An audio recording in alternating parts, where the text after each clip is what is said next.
నేను ఎన్నికల మేనిఫెస్టోలో చెప్పిన ప్రతి ఒక్క విషయానికి సాధ్యమైనంత వరకు అన్ని పనులు చేసి మా నిజాయితీని నిరూపించుకునే బాధ్యత మాది. పేదలందరికీ 4,000, 6,000, 15,000, 10,000 ఇచ్చిన ఏకైక ప్రభుత్వం ప్రపంచంలో ఇక్కడ ఎన్డీఏ ప్రభుత్వం అని మీకు అందరికీ విజ్ఞప్తి చేస్తున్నాను.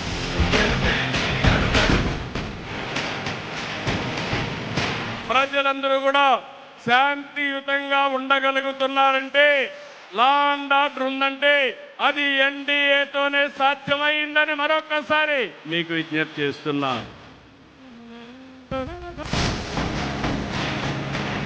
3 రాజధానులు కాదు, 3 ప్రాంతాలని విశాఖపట్నం, అమరావతి, తిరుపతి కేంద్రంగా అన్ని జిల్లాలు అభివృద్ధి చేసే బాధ్యత ఈ ఎన్డీఏ ప్రభుత్వానిది.